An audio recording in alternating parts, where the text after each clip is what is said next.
Hello, good evening, good day, everybody. Welcome to the Ask Abhijit show. I hope you are doing very well, just like me.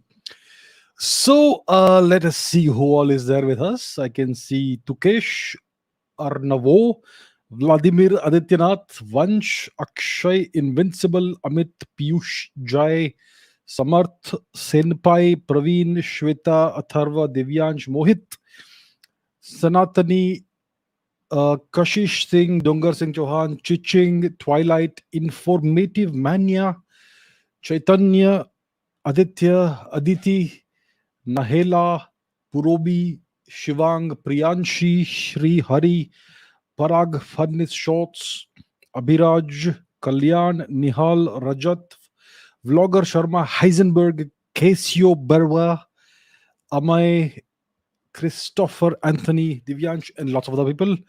Shashwat, Trupti, Anshul, Madhavan, Abhinav, Karan, Arnavo, and everyone else. Great to see you all. Great to see you all. So, as always, I have picked a bunch of questions and let us get right into those questions. Okay, with question number one, which is by Mega Raz. India being gifted a seat in the Security Council is the most ridiculous myth. The Security Council was made up of the victors of WW2, and India was nowhere in the scene of demanding, let alone being gifted a seat at the table. If they could just give away a Supreme Court SC seat, Security Council seat, why can't they gift it to India now when we are a strong country? And so on and so on and so on and so on. And Mr. Nehru was very smart and he saw the bluff that the US was dangling a carrot, and so on and so forth. So that's not a question, it's a claim, and this gentleman or person is saying that I am wrong, that the offer I have said that there was an offer there were multiple offers to India of a seat in the UN Security Council, and this person is saying it's a complete myth, and I'm completely mistaken, and Mr. Nehru was a great visionary and smart and all that. All right, fine, okay, if you say so. So what's the evidence that I have? Is there any evidence? Well, let's look at the evidence. Is there any evidence? You don't believe me? It's fine. I get it. I get it. You don't believe me. But what about this fine gentleman here? Uh, this is an article from the Hindu, January 10, 2004. It says Nehru declined offer of permanent UN seat. Okay. And read who says this. Jawaharlal Nehru declined the United States offer to India to take the permanent seat on the United Nations Security Council around 1953 and suggested that it be given to China, according to the then United Nations Under Secretary General Shri Shashi Tharoor ji. And that's what Mr. Tharoor has written in his latest book of that time, Nehru, the Invention of India. Yeah. So if you don't believe me, do you believe the magnificent Shri Shashi Tharoor ji or not? Do you? Do you not? And let's examine this case further. Yeah. So there is this publication, very prominent and famous publication called the Wilson Center. Yes, the Wilson Center. And this is an article from a few years ago. Not at the coast of China. India and the UN Security Council, 1950, right? So it's about new evidence regarding US proposals to Nehru for joining the United Nations Security Council, and so on. So there was an offer in 1955. So Mr. Tharoor has revealed, like I showed, that there was an offer by the US, by the United States, to Mr. Nehru in 1953. Now there was an offer in 1955 also, which was a Soviet offer. And someone called Nurani wrote a defense of Nehru's decision, and he tried to say that this was just a feeler to test India and so on. But there was an offer in 1955, all right, by the Soviet Union, the USSR. So Mr. Nehru said that the status of the People's Republic of China in the UN should take priority before any consideration be given to the necessary revision of the UN Charter for the admittance of any new permanent members. So he said that even though you're offering it to India, the priority should be first given to China. Then there was also an offer in 1950 from the United States. So 1950 US, 1953 US, 1955 USSR. Three offers. Yes. And Mr. Nehru said that India, because of many factors, is certainly entitled to a permanent seat in the Security Council, but we are not going in at the cost of China. Yeah. India's ambassador in Beijing optimistically briefed Zhou Enlai that they believed in the UK and Egypt would support the PRC's assumption of China's Security Council seat, giving it majority support. So they were lobbying to ensure that China gets this thing. Yeah. That's the kind of thing.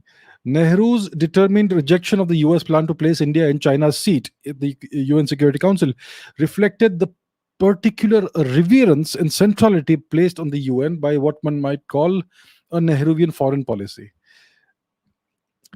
That Nehru made so adamantly clear that India did not want to replace China in the UN Security Council, and furthermore, that the issue of China's representation in the UN must take a priority over any possible consideration of India gaining a permanent seat in the body, underlies the centrality of China to Nehru's foreign policy.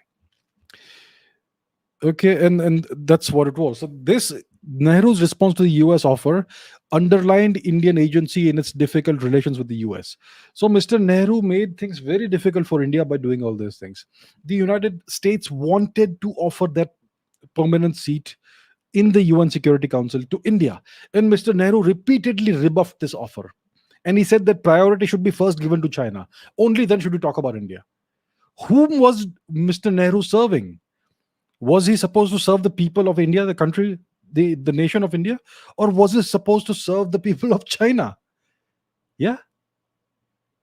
Whom was he supposed to serve? That's the question. So he repeatedly rejected these offers, not just from the United States, but also from the USSR. And here's something interesting. And then we know that then there's also this offer that the US made during President Kennedy's time of offering nuclear weapons technology to India. And Mr. Nehru rejected that as well. This is before 1962, when India and China went to war, when China invaded India. Had India acquired nuclear weapons technology at that time, China would have not dared to invade India in 1962. So Mr. Nehru ensured that this doesn't happen. Now, there's one more interesting piece of evidence. This is after 1962. This is a news clipping from 1963. Please take a look at this. A news clipping from 1963. India still supports bid of China for United Nations seat. The sister of Prime Minister Nehru said on Friday that India is ready to support China's admission to the United Nations, even though her country fears a new attack by Chinese troops. It's a matter of principle. It has nothing to do with relations between any country and the government of China. Vijaya Lakshmi Pandit, the sister of Mr. Nehruji, said at a news conference in New York. Yeah. I don't see how there can be a world organization from which 1/5 of the world's people is excluded. So once again, even after the Chinese war on India, Mr. Nehru and his sister were pushing for China's inclusion in the United Nations Security Council at the cost of India, at the expense of India. So this is the kind of foreign policy India had. So these claims that Mr. Nehru was smart enough to see something or whatever, and this offer is a myth. Come on, who are you? What world are you living in? Whoever this gentleman or person is, this is an established fact. Multiple people, very high-ranking people, have written about this. Mr. Tharoor has written about this.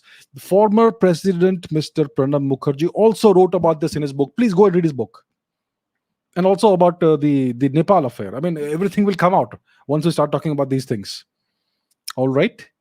So that's where we are. We cannot deny the fact that Mr. Nehru was a magnificent, multi-talented, great human being, Shri Nehruji. But facts are facts, and facts don't care about anyone's feelings. So there we are. All right.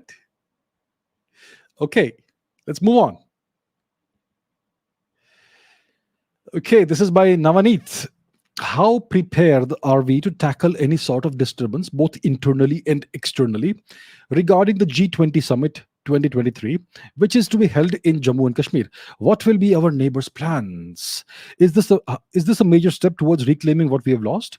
How will this event change the outlook of people on J&K and indeed India at the global level? Uh, yes, the next G20 summit, the one in 2023 next year, is going to be held in Jammu and Kashmir. So all these heads of state, etc., whoever will participate, will come to India, and they will come to Jammu and Kashmir wherever this is being held, and the conference, the summit will be organized and held over there. So this essentially serves as a recognition by the whole world that J&K is a part of India, right? Because there are certain forces in the world that are trying to portray J&K as disputed territory. We know which forces these are, right?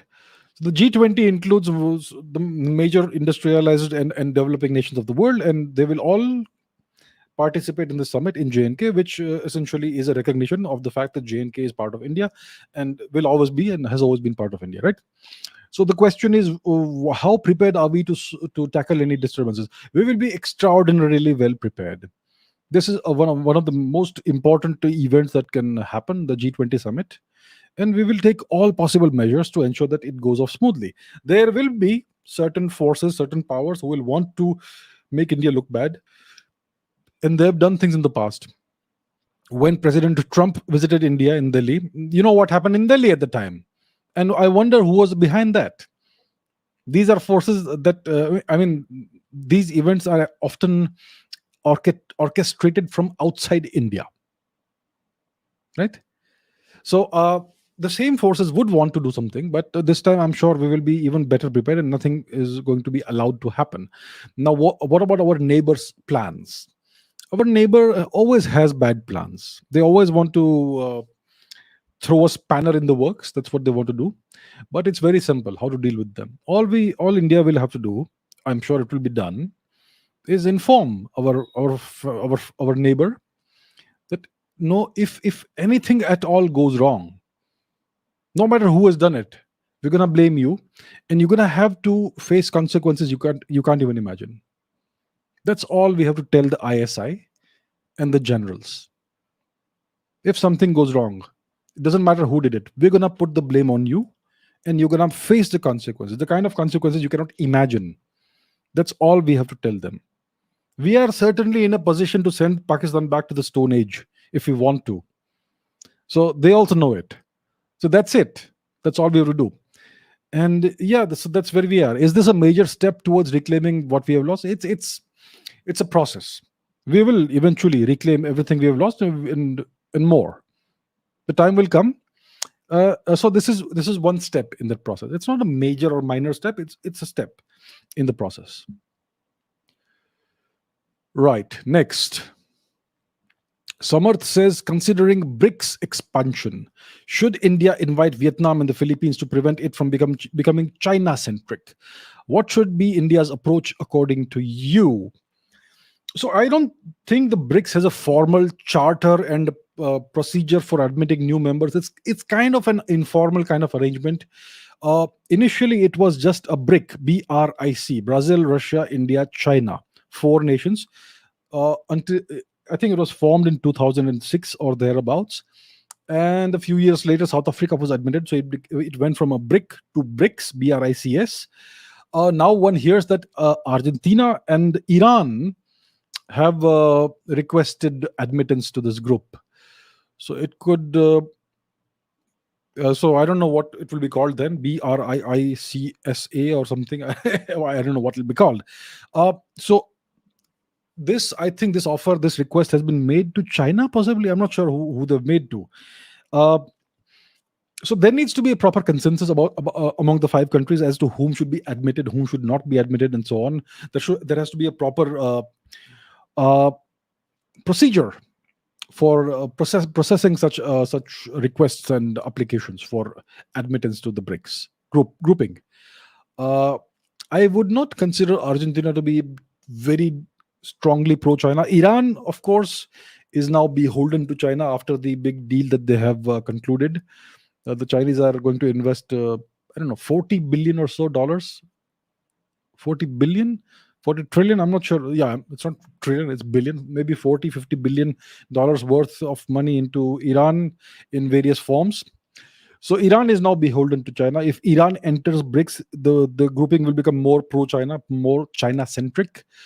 uh so in that so I'm not sure that Iran and Argentina will be admitted into the grouping without taking the express consent and permission from India. I suppose that the founding members would have a veto as to who can be, I mean, who can be admitted or not. So I this is something that's going to be taken forward, and I think all of these things need to be formalized, the steps and procedures and all that, and there should be a proper charter of the grouping. What are the objectives and what is the how things should be taken forward and all that. So eventually these things will happen. I think it's time for this grouping to become more mature.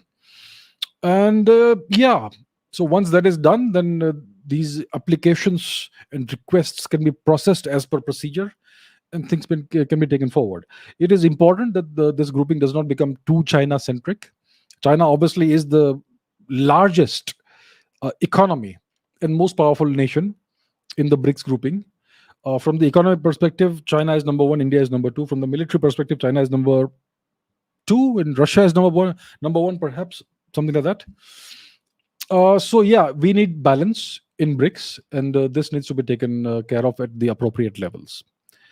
Uh, so yeah, that's where we are. As of now, nothing, no, no decision has been made about whether Argentina and Iran are to be admitted or not. But the offer has come through, and let's see what how this is processed. Okay, your favor says India get its first unmanned aircraft as DRDO tested it successfully. What are your thoughts on this, and what happens in DRDO that they have become so active, so much researching? See, DRDO is always active and implementing certain projects. Some of these projects are classified that we may not know about them. This particular project that you are mentioning, it has come out in the open. It is in the news. It's called DRDO Ghatak, I think. So what does it look like? What does this aircraft look like? Let me show you. One second. It's a flying wing aircraft. It was called Aura earlier. Now it's called Ghatak. Let me share the screen and show you what the aircraft looks like. So this is still in the early days. All right, this is a flying wing kind of thing. It's a stealth aircraft, autonomous. I'm not sure if it's autonomous, but it's unmanned. So there are no pilots on this thing. It's an unmanned vehicle. This obviously is not an Indian vehicle, but yeah, all right. It looks something like this. And the first test has occurred. It's of a scaled down model, not a full scale model, but yeah, it demonstrates that the technology works. So now the next step is that you make a full scale model and you fly that.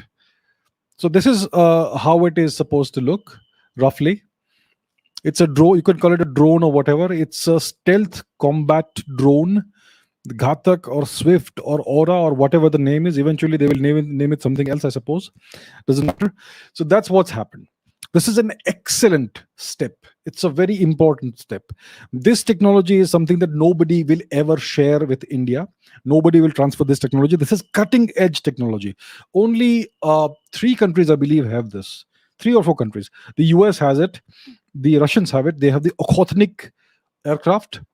The Chinese possibly may have something like this. I'm sure they do. And now we in India have this. So this is still in development.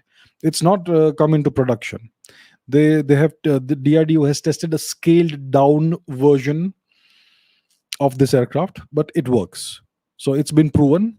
The technology has been demonstrated. It's been proven. Now they have to take it to the next step, create a full scale version, test it out, a prototype, test the prototype, see how it works, improve upon it, make 2 3 more prototypes, and eventually you come up with the final version that goes into production. And even that will be over time improved upon, and maybe that can give rise to a whole class of aircraft, you know, a reconnaissance drone, a bomber, a fighter, and things like that. So these would have different configurations, different weight classes, and different payloads and all those things. So that will happen eventually over the next decade or so. This is a very important step, an excellent step. I am very pleased to hear this. Yeah. So good job, DRDO. Good job, government, that you have taken this forward, and it needs to carry on. So the DRDO is active. Uh, it's a good organization. The thing is that it's well, I've spoken about this before, like DRDO versus DARPA. Both organizations were founded in 1958, I believe, and DARPA has gone so far ahead. DARPA of the US, they have gone so far ahead, and they've come up with all kinds of incredible technology. DRDO is kind of lagged behind. In DRDO has done well, but it hasn't reached the heights that DARPA has reached, and there are very simple reasons for that. DARPA and DRDO have very roughly similar budgets, but DARPA has 150 employees, DRDO has 25,000 employees roughly, out of which 20,000 are non-scientists. So that's where all the money is being misused. It's being used for non-scientific purposes. You cut out all of the non-scientists, all the non-research stuff. You keep only the scientists, and then you will see the progress exponentiate, kind of. So anyhow, this is excellent progress, and one must upload DRDO and please take it forward. So good job. Very pleased to see this. Rohan Vidate says, how many how many churches or mosques were built by His Royal Highness Chhatrapati Shivaji Maharaj during his reign? The question is simple, but I didn't get any satisfying answer from the internet. Please answer this question. So I am not sure what sort of answer would satisfy you, but to the best of my knowledge, His Royal Highness Shri Chhatrapati Shivaji Maharaj ji built 0 churches and 0 mosques during his reign, to the best of my knowledge, right? So that's the answer. I'm not sure if it will satisfy you or not, but that's the answer. That's to the best of my knowledge. If anybody has better knowledge, please share and please correct me. But to the best of my knowledge, he did not build any churches or mosques. Right? That's the answer. Right. Veer Pratap says, I want to know your opinion on the excavation conducted on the Gulf of Cambay in the mid 2000s. They had found a sunken city of about 5 square kilometers. The interesting part is that this is different from Dwarka. Yes, some of the artifacts there predated 32,000 years, which I find crazy. These artifacts were sent to different countries for carbon dating. Can you please tell us your opinion? As a city 32,000 years old seems to be quite an impossible thing. So from what I have seen, where is the Gulf of Cambay? It's not Cambay, by the way, it's Khambat. I don't know why we keep using these foreign names for Indian places. So let's take a look at the map and let's see where it is. The Gulf of Khambat, it is in the Sea of Saurashtra, which is incorrectly called the Arabian Sea, right? Similarly, the Bay of Bengal is actually Kalinga Mahasagar or Kalinga Sagar. Anyhow, the Bay of Khambat is right here. It is the neck of Gujarat. If Gujarat is a face, if it's the face of India in a sense, then this here is the Bay of Khambat, the Gulf of Khambat, or whatever you want to call it. This is the place, right? And this is a very ancient region. And over here, over the past 20 years, they've done a few marine expeditions in this region, and they have found evidence of human inhabitations, human settlements underwater, right over here, including a fully formed city, which is apparently older than Harappa, Mohenjo-daro. So this date that you're mentioning here, 32,000 years, that's something I've not seen anywhere. They found lots of artifacts under the ocean. They found an entire city. They don't quite know what is the extent of the city, but it's a fully formed, well-developed city.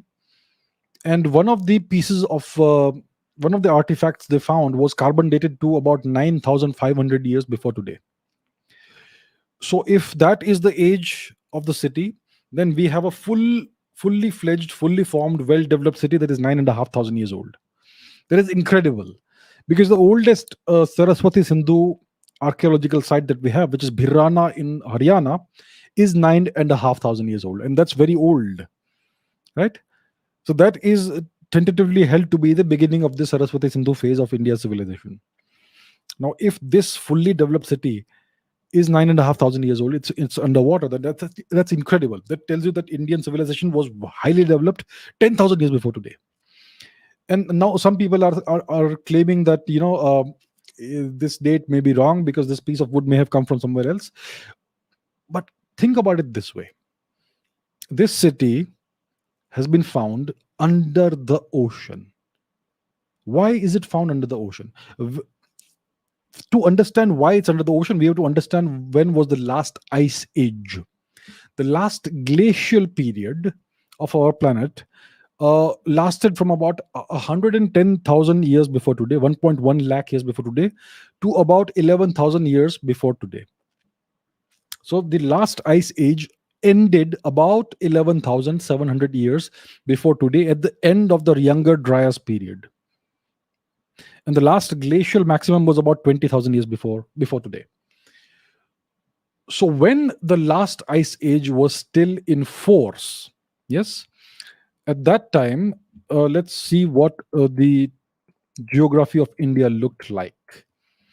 So at that time, the Indian subcontinent and its geography looked something like this. As you can see, there is much more land mass that was accessible, because it was an ice age and lots of water was actually frozen across the oceans, and that's why the sea levels were much lower than what they are today. And that's why India looked like this at the time. The Indian subcontinent looked like this.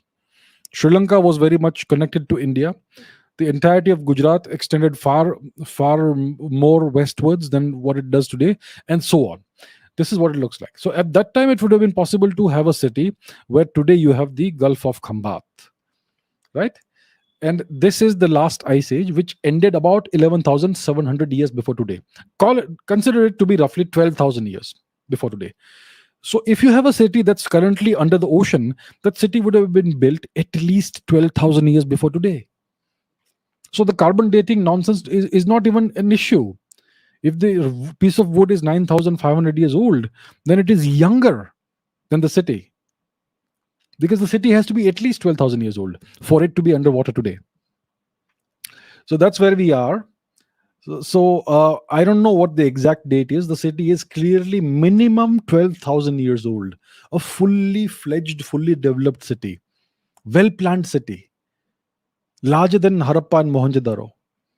And as well planned and as well developed, with full architecture and a swimming pool kind of thing and whatnot. So that's the kind of architecture and technological advancements we had in India 12,000 years before today, at least, if not older. So that essentially pushes back the timeline of Indian civilization to at least 12,000 years before today. People generally say that India is 10,000 years old at least, right? Because Bhirana, the oldest Saraswati Sindhu archaeological site, is 9,500 years old. But this city in the Gulf of Khambat is at least 12,000 years old. And it's a fully developed city. So if it took about 4,000 years for the technological development to reach that stage, then Indian civilization is at least 15,000 years old, and so on. So that is incredible. So I don't know about this dating that you are mentioning of 32,000 years. I have not come across that anywhere. If you have, then you can please let us know in the comments, and I'll take a look at that. But it's at least 12,000 years old. That is guaranteed. That's incredible. That's older than the other sites that the people talk about, Gobekli Tepe and so on. It's way older than that. Incredible, isn't it? So it just keeps getting more and more interesting, right? History and archaeology. All right, next question. Rinnigan says, can you please talk about the 7 years devastation of Manipur and Assam by the Burmese from 1819 to 1826? Many people don't talk about this. It's not even included even in our history books. Even people in the Northeast don't know properly about this tragedy. It is said to be the equivalent of the Holocaust, while the Burmese have always been portrayed as a peace-loving society, and so on and so forth. Right? Okay. The 7 years devastation of Manipur, Chahi Tarit Kuntakpa. That's what they call it, from 1819 to 1826. So this was a terrible, terrible time. 7 years of complete devastation of Manipur at the hands of the Burmese Empire or kingdom. Right? So what is this? What happened there? So to understand what happened, you have to go back. I always go back a couple of centuries in time. So let's go back just a little bit.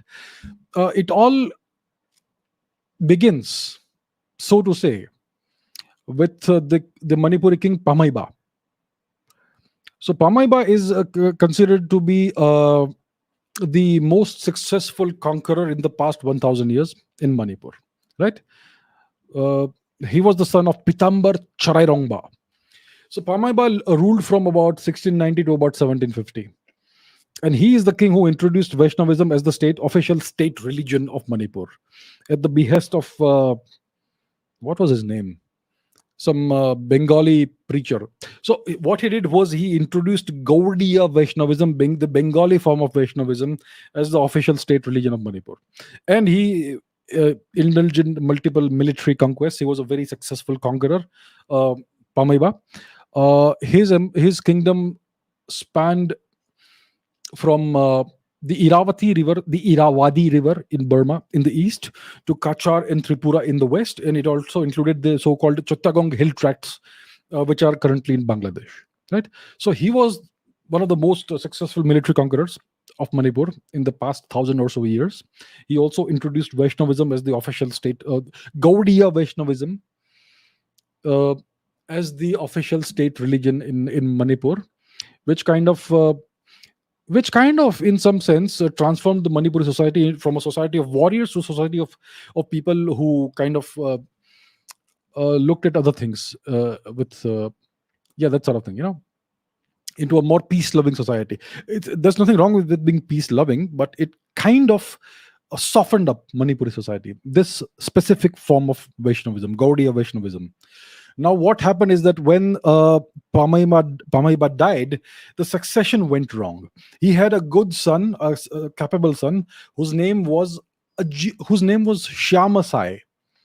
But this Shyamasai was assassinated by his own brother Ajit Sai, and there was this squabble for succession, and there was a lot of political instability. Eventually, the assassinated son's son, which means the grandson of Pamaiba, whose name was Chingthang Khomba, became the king of Manipur. He was a very good king. He ruled for about 50 years. He was known as Rajarshi Bhagyachandra. He introduced, Manipuri classical dance and a great deal of culture and all that. And then after the deaths of Bhagyachandra, you had a couple of kings who came on, who ruled, who were not that good as rulers and so on. And then the Manipuri king kind of became a vassal of the Burmese. And then there was a new Burmese king who came to power. He ordered the Manipuri king to attend the coronation. The Manipuri king refused, and in retaliation, the Burmese king sent an army, invaded Manipur, conquered Manipur, and then there was 7 years of devastation in which at least 5 lakh Manipuris were murdered, 500,000, and at least another 3 lakh Manipuri men, women, children were taken as slaves into Burma. And today their descendants would still live today. And lots of Manipuris had to escape from Manipur and go into Assam and even Bengal and all. And that gave rise to the Bishnupriya Manipuris and all that. So it was a terrible period, 7 years of complete devastation. The Burmese tried to eradicate the Manipuri people completely, because Burma and Manipur had been at war from time to time in a cyclic manner for centuries. And the Burmese wanted to completely eradicate Manipur as a threat forever. So they tried to essentially conduct genocide in Manipur. Imagine, Manipur is a small place. Do we even know where Manipur is? Let's take a look at the map. Excuse me. Let's take a look at the map and see where Manipur is. Where's the map? Here's the map. Here is the map. So let's go here. So if you can see, this is the city of Imphal, which is the capital of Manipur. And to the east, you have Burma. To the south, you have Yangon, Rangoon, and so on, Mandalay, a major city. And then you have the great Iravati River, which I believe is this. Here it is, the Iravati River. They call it the Irawadi. So that's the region we are talking about. So the Burmese invaded Manipur. They occupied Manipur for 7 years. They killed at least 500,000 Manipuris, took another 300,000 plus Manipuris as slaves, and devastated the place. What they would do is they would put Manipuri men, women, and children in an enclosed house or something, shut them inside, and then burn chilies and suffocate them by burning the chilies and kill them that way. So very very brutal kind of occupation, which lasted for 7 years. Eventually, what happened is that the king of Manipur, whoever was the king at the time, he brought in the British. Right, so the British got involved in this. Then there was the first Anglo-Burmese war, I think in 1824 or something, and eventually the British got involved because of this. So Manipur was freed from the Burmese. The Manipuri king had to become kind of a vassal of the British. The British were already ruling other parts of India at the time, especially Bengal. Bengal is the first colonized place in India, and the effects are still visible. so so that's how the British got involved. And eventually, in 1891, there was the Anglo-Manipuri War, which the Manipuris lost, and Manipur was totally destroyed from there onwards. So the Manipuri royal lineage was destroyed, and a puppet king was put in place, and Manipur became a princely state. And today's so-called Manipuri kings are descendants of those puppets. That's how it is. Every single princely state in India was, in some way or some shape or form, a collaborator with the British. So that is what happened, and that is, in brief, the story of the 7 years devastation of Manipur, which was a disastrous period, and which changed Manipur forever. Chahi tarat khuntakpa. So that's what it was. Okay, Saurabh says, who was Amavasu, mentioned in the Baudhayana Shrauta Sutra? Was he the founder of the Persian civilization? Interesting question. Who was Amavasu? Right. Who is this person? Let's take a look at who was Amavasu. So, once again, let me share my screen. So this is an article I wrote in 2017. This is where it all began, the Aryan invasion thing. In this article, which I wrote in 2017, I had put together all the evidence from a variety of different disciplines, archaeology and geology and linguistics and genetics and whatnot. So let's take a look at this particular piece of evidence. So this is the Baudhayana Shrauta Sutra, which is a late Vedic text. So it records that it's a Sanskrit text, obviously, it's a Vedic text. It says that Amavasu migrated westward. His people are the Gandhari, the Parshu, and the Arata. Okay, that's what this text says. So this refers to a Vedic king called Amavasu, whose people are the Gandhari, which is clearly the people of Gandhar, Afghanistan. Then the Parshu, which is clearly the Persians, our Persian brethren and sisterin, and the Arata. So the Arata are tentatively identified as living in the vicinity of Mount Ararat in Anatolia and Armenia. So that's what it is. Now, the traditional Armenian name for Mount Ararat is Masis. It is named after the legendary Armenian king Amasya. This name Amasya is linguistically related to the name Amavasu of the Indian king recorded in the Baudhayana Shrauta Sutra. Right? So that is who Amavasu is. That's what we know. That is the evidence that we have. That's the information that we have. So the question, so that is Amavasu. He was a Vedic king from the Vedic period, late Vedic period, and apparently he migrated westward with his people. And his people are identified as three separate ethnic groups of today: the Gandhari, which is the Afghans of today; the Parshu, which is the Persians of today; and the Arata, which seems to be the Armenians or the people around Mount Ararat. That's what it seems to be. So the real question is, was he the founder of the Persian civilization? It's the text says that his people are the Persians as well, the Parshu.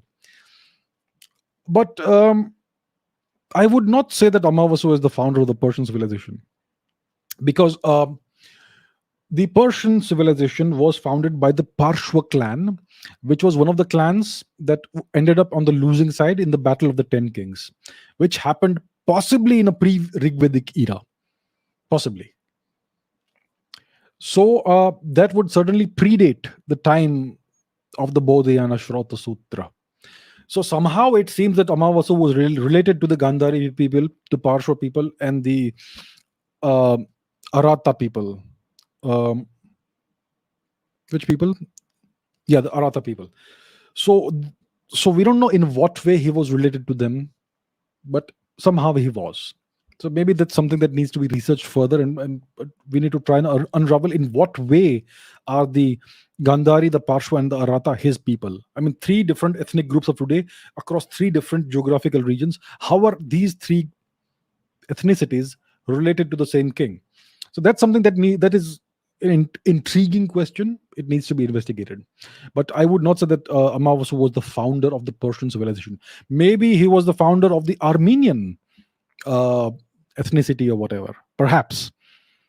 So that's something that needs to be investigated. So that's what we know for sure, and that actually raises more questions. All right. Okay, Mohan Kumar says, I watched your recent podcast with Ranveer, and the questions arose were, who exactly were the Nazis?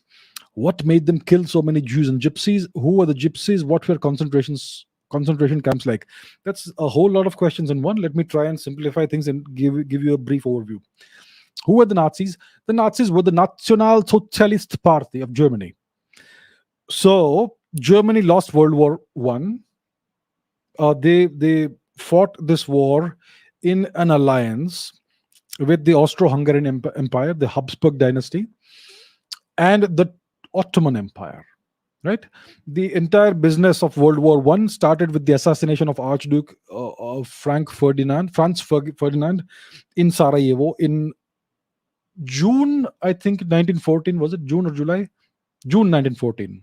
Right, and the Austro-Hungarian Empire blamed Serbia for this thing, and they declared war on Serbia after first consulting Germany. Germany said, "Go ahead, go fight them."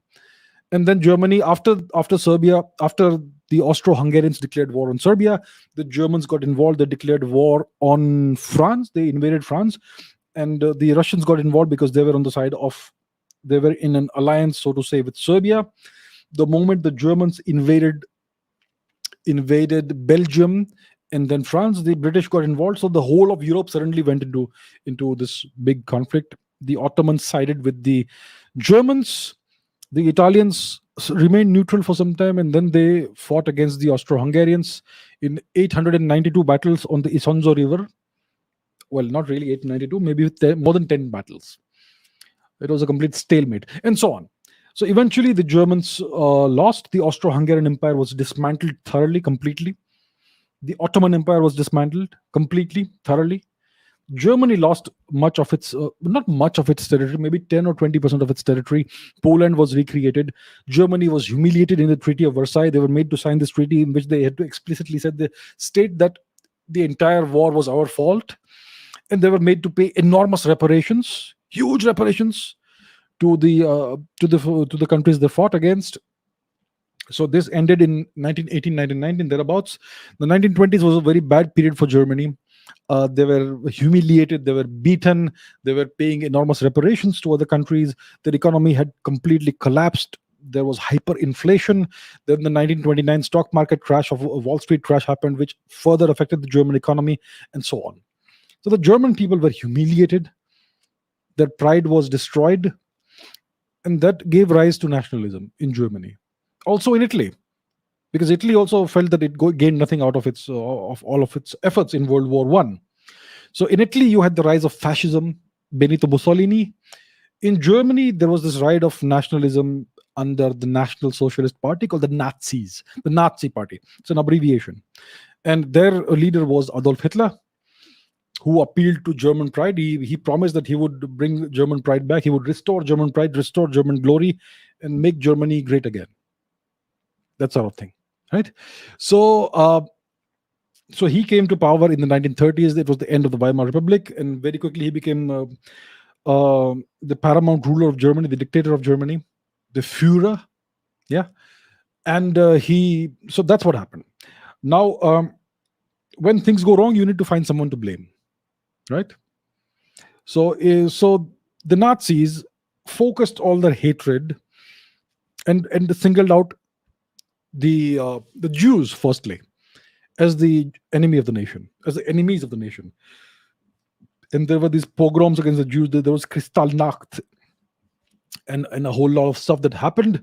So the Jews were demonized. They were portrayed as the enemy within. And again, lots of other people were demonized: Seventh Day Adventists and the homosexuals and people with disabilities and the Romani people, the gypsies who were not white. So the Germans, what they did was they stole an ethnicity, the Aryan ethnicity. They said that the German, the white people are the Aryans. They stole the ethnicity of the Iranian people. If any ethnic group can be called Aryan today, it is the Indians and the Iranians and no one else in the world. The so-called Aryan race is not a white race. It's a brown race. It's the brown people. It's the Indians and the Iranians who are Aryans. Nobody else can be called Aryans.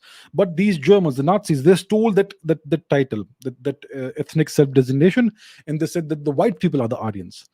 And they said that the Jews and the Romanis, etc., are un-Aryans or non-Aryans, which is nonsense because Romanis should be the real Aryans, right?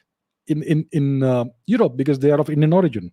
Anyhow, they demonized these people, and eventually, what happened was genocide. They ended up killing about 4 million or so Jews and at least 1 million Romanis, Indian origin gypsies in various ways in concentration camps. Treblinka, Sobibor, Auschwitz, and so many other horrific places, which still exist today, I suppose. Yeah, very morbid places for tourism. So that's what happened. It was tragic, terrible, especially the treatment of Jews and gypsies. So yeah, that in short is what happened. And what were the concentration camps like? Well, the worst place you can imagine, and multiply that by 100. Yeah, it's where people went to die. The people were taken to die by typically by railroad. They used to pack these people into railway compartments and send them by train to people to places like Auschwitz and Sobibor, etc. Then the Jews would be taken there, and the ones who had specialized skills would be used for as slave labor. The others would be just gassed to death. Terrible business. So yes, that's what happened. A very horrific chapter of history, and well, yeah. So that's your answer, sir, in brief. Next question is by Yash.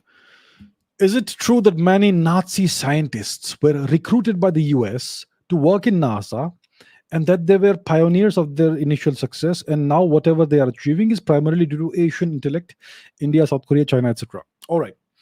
So Nazi Germany. So Germany was unified for the first time in 1871 due to the efforts of the great Bismarck, Chancellor Bismarck, Otto von Bismarck, right? Until that time, Germany was a fragmented, disunited collection of kingdoms and things like that, right? So Bismarck united Germany for the first time in 1871, and then he instituted a series of reforms which completely transformed this new nation into an industrial superpower. It became the engine that was driving Europe, and Germany ended up becoming the pioneer in all kinds of new technologies, including missile technology, rocket technology, and so on. And it is scientists like Werner von Braun who were the pioneers of rocket technology. So Germany is the first nation that produced cruise missiles and ballistic missiles. V1 was the cruise missile that bombed London lots of times and other places in Europe as well. And V2 was the first ballistic missile, which was reasonably accurate. And so the Germans were the pioneers of cruise missile technology and rocket technology and jet engine technology. And they also had a very Very, very efficient and innovative military industrial complex. They were pioneers in aviation as well. They had some of the best aircraft of World War II, fighter aircraft, other aircraft, the Messerschmitts, the Stukas, the Hengels, the Focke-Wulfes, and so on and so forth. Right? The British had a good aircraft, the Spitfire, and the Americans had a good aircraft called the Mustang. But the Germans overall had the best family of aircraft. So the Germans were incredible innovators in military technology, rocket technology, jet engine technology, and all that. When World War II ended, the Americans and the Russians were in possession of roughly half and half of Germany. The Russians had taken over Berlin. They are the ones that took Berlin, and that precipitated Adolf Hitler's apparent alleged suicide. Yeah, although the body has never been found, apparently we don't know. So at the end of World War II, the Soviets were in possession of the eastern half, roughly, of Germany, and the Americans were in possession of the western half, roughly, of Germany. The Americans gathered as many German scientists as they could, and they were lucky to get hold of Werner von Braun. If you want to see what Mr. von Braun looked like, let me show you what there is. Let me share my screen. So, what the Americans did is they captured as many German scientists as they could. This is Werner von Braun. That's what he looked like. He was a German scientist. This is him during World War II. He was obviously a member of the Nazi Party. And the Americans captured him and a number of other German scientists. And the Americans were lucky enough to capture the cream of the German scientists. And they were taken prisoner and shipped off to the United States, along with captured rockets like the V2 rocket and all that. So all of this equipment and the scientists were taken to America in what is called Operation Paperclip. Operation Paperclip. The Russians captured whoever else they could find, and those German scientists they were able to capture were taken to Russia. So the Americans took Mr. von Braun and a number of rockets, missiles, and all that. They took them to the US. Here you have Mr. Kennedy, President Kennedy, with Werner von Braun. And eventually, Werner von Braun became the head of NASA. And he is the person that essentially developed the Saturn V rocket, which took the first human beings to the moon. That's what happened, right? So the American space program was essentially built by Nazi scientists, Nazi rocket scientists and engineers. And it's not just the Saturn V rocket that Mr. von Braun developed. He developed the entire range of rockets that came before that.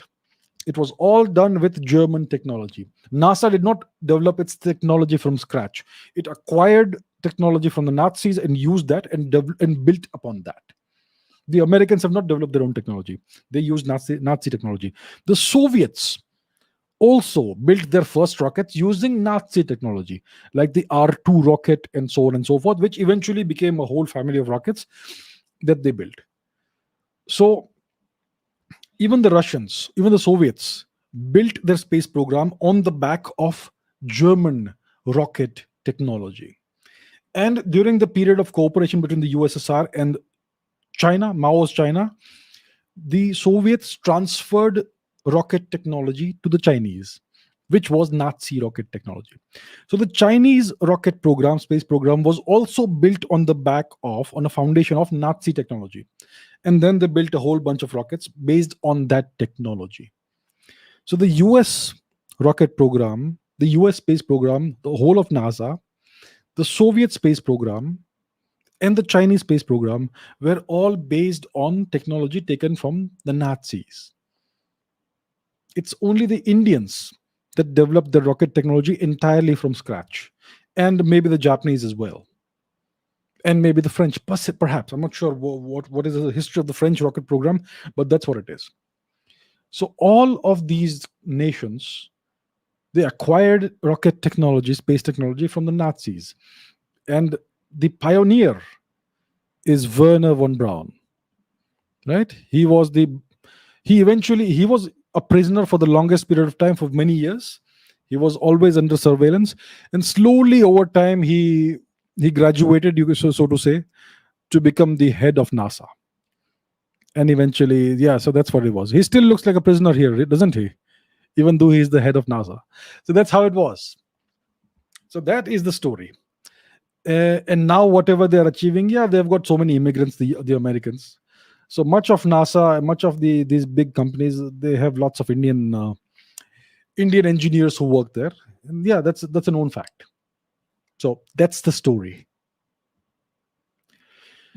Ujan Chakraborty says, my question is that India or US will India or the US send army to Afghanistan to throw away the Taliban regime from there and bring back the old original democratic government?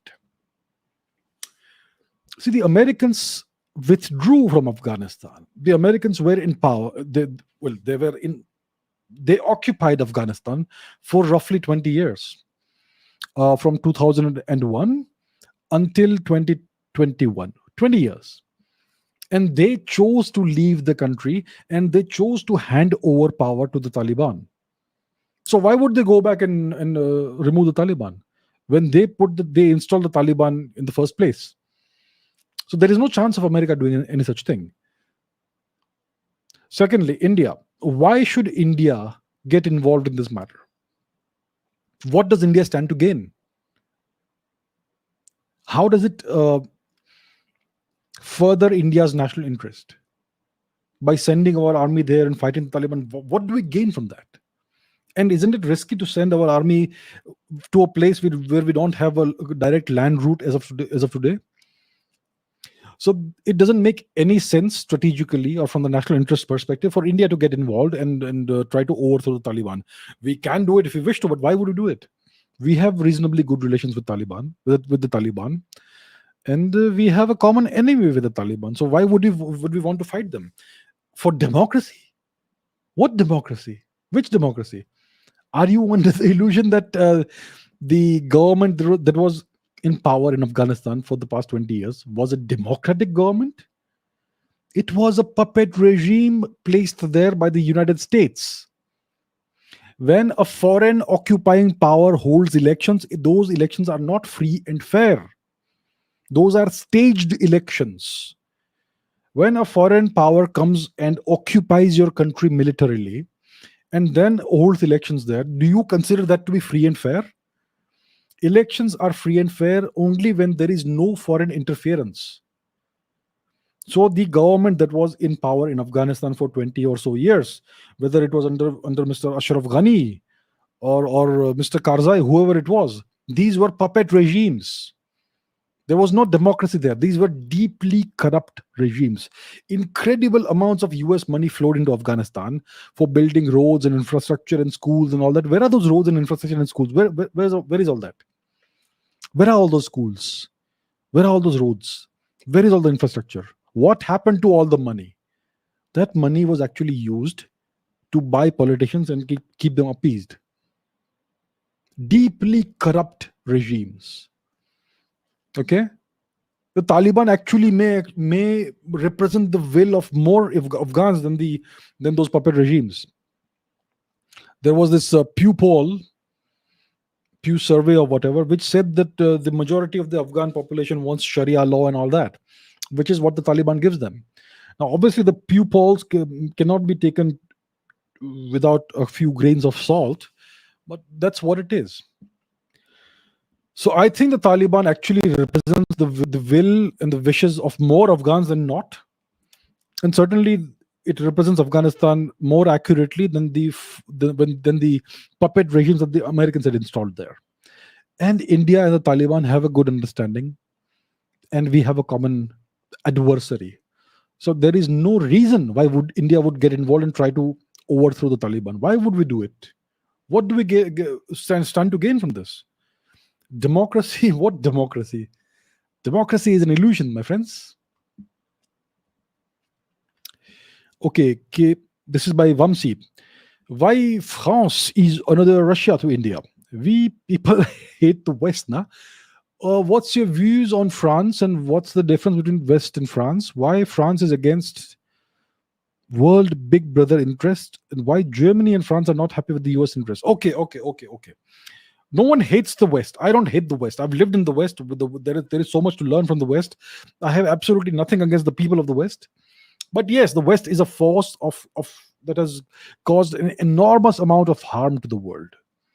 It has destroyed Africa. It has destroyed Asia, and so on. So we will not get into that now. What's the question is, why is France another Russia to India? Well, France is not another Russia to India. But yes, okay. The other question is, what's the difference between the West and France? There is no difference between the West and France. France is very much part of the West. France too has been a major colonial power. France too has indulged in a great deal of destruction, especially in Africa. So you can't absolve France of all of that. France instituted slavery in the West Indies, and so on. So France has a very dark history. It still interferes greatly in Africa, in the internal matters of African countries, in North Africa, and so on, the sub-Saharan region, and so on and so forth.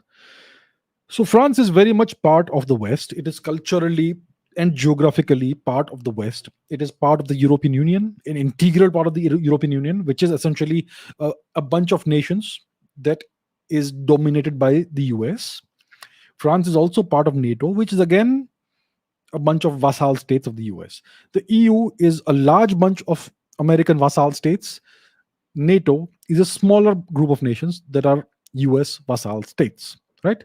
But among all of these nations, France is the only nation that has a reasonably independent foreign policy. It decides, it makes its own decisions, which are not influenced by American interests. And that's why there is a great deal of friction between France and the US from time to time to time. It keeps happening. And there are calls within France for France leaving NATO, that France should leave NATO. And that's the relationship. That is the fraught relationship France has with the US. It's the only nation in the EU and NATO that has an independent foreign policy, that is not completely under the boot of the US. And France has excellent relations with India. France was the only major Western power that did not condemn the 1998 Indian nuclear tests. And France and India have what you could call a strategic relationship today, a strategic and military relationship. Excellent relations. Our interests converge in a great number of matters, and there's a great deal of cooperation on the military front, and other fronts as well, in diplomacy, and a great deal of convergence in geopolitics as well. So yeah, in that sense, France could be considered to be in some ways kind of like Russia, but not really like Russia. So that's the situation. Germany and France are not happy with the US interest. Well, Germany has no choice. Germany is under permanent US military occupation. So Germany has no option. It is a fully colonized state, so to say. It doesn't have an independent foreign policy or an independent internal policy either. Germany is the US colony. It's a US vassal state, not a colony, a vassal state. France is not. So that's what the situation is. And obviously, at the ground level, people will not be happy about this. People can see what's happening, especially when you're living in that country, that there is no actual autonomy. Your leaders are all subservient to the American interest. So people can see it, and that's why people are not happy with that. But at least in France, there is independence of foreign policy and internal policy, and that's why there is friction between the France and the US. The recent AUKUS deal, the French had signed a deal with the Australians to supply a number of Scorpion submarines to Australia. The deal was signed; it was a done deal, and then the Australians walked out of it because the Americans arm twisted them into walking out of it. So that brought in a great deal of friction between France and the US and Australia. And that's something that is a pattern that keeps continuing. So that is the situation overall. And India and France have very good relations. Anish says, can Japan, Germany, and other countries which are under US occupation or influence ever rebel against it? Do the governments or the people of these countries even want to be free from this hegemony? What can be the repercussions of such a collective rebellion against the US? These countries are in no position to rebel against the US. Japan is under heavy US military occupation. If there is a rebellion, it will be crushed in an instant. The US is in full control of Japan. The Japanese constitution was written in 1945 or thereabouts by Americans. It's never been changed. Not a single word has been changed in the past 70 plus years. The US has dozens of military bases in Japan, including major bases. I suppose there could be nuclear weapons. I'm not sure about that, but yeah. So the Japanese are completely under American control and occupation. There is no chance of them rebelling against that. And I mean, the Americans would have planned in 1945 itself how to deal with a potential rebellion. And as they took more and more control of the country, that became an impossibility. The only way this could end is if US influence wanes and the US declines so much that they have to withdraw from Japan. The way the Romans had to withdraw from the British Islands a long time ago. Yeah. So the Japanese have no chance of rebelling. If they try, they will be crushed immediately, and it won't even appear in the media. That's what will happen. Germany again has no chance. Germany is under the entirety of Western Europe is under US control essentially, apart from France. So the US has has nuclear weapons in places like the Netherlands and Belgium, even in Turkey. They have military bases everywhere.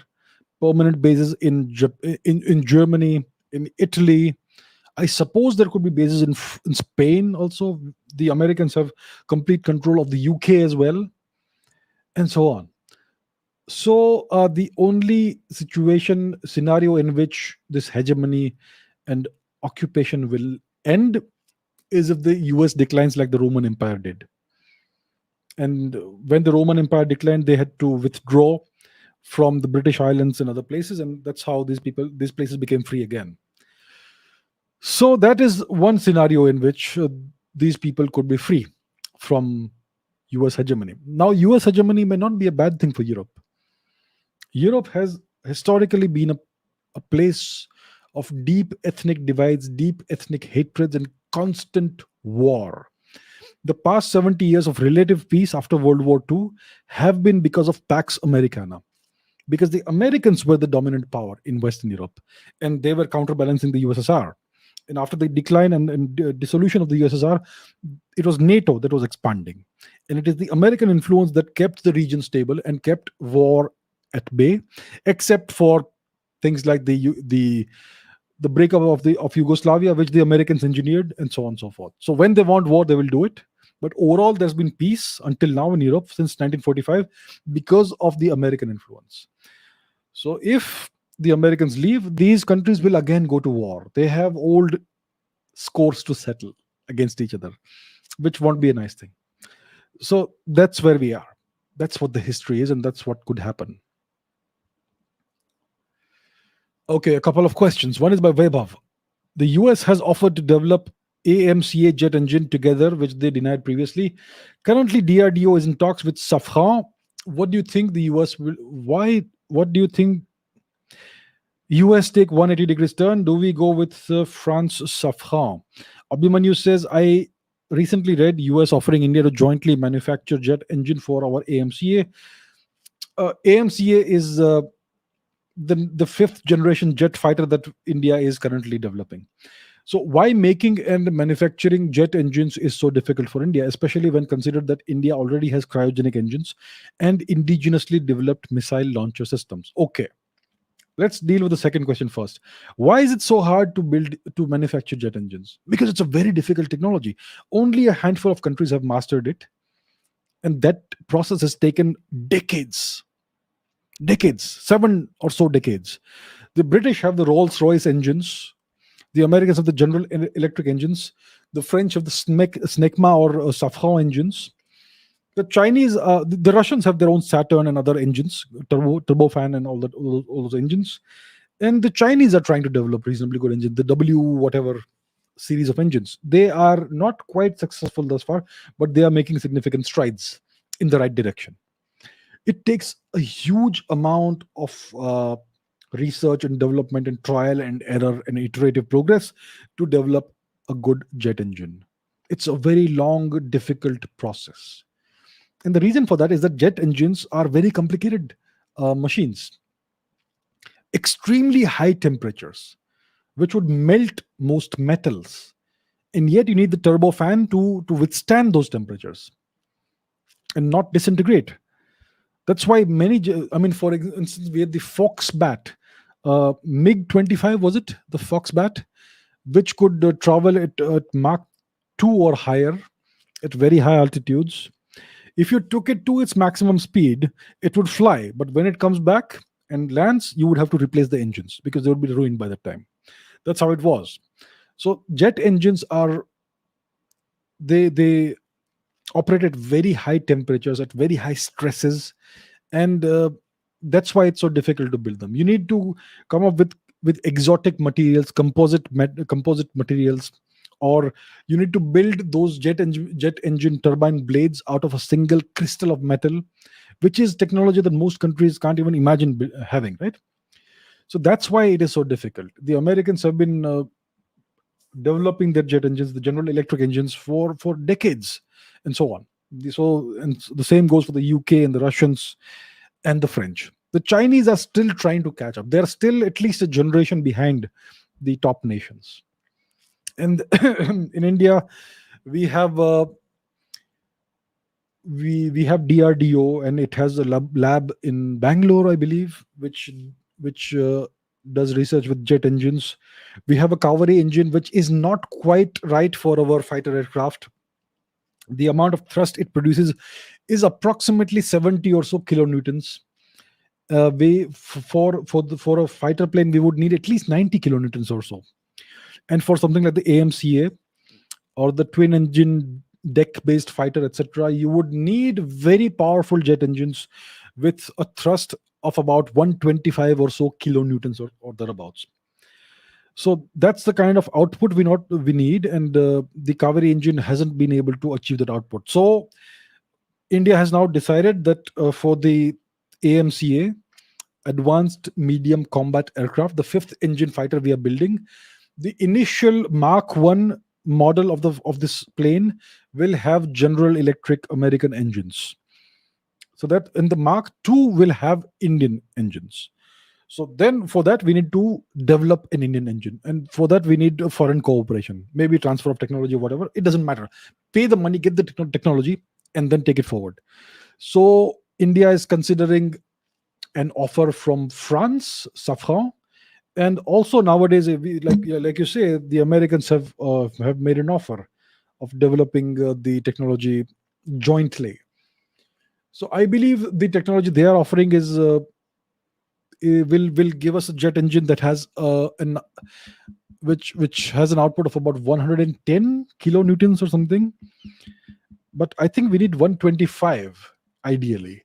So let's see how it goes. I would say that India should go with the French because the French are more trustworthy. The Americans don't have a very good track record when it comes to cooperation with India. So one has to be careful.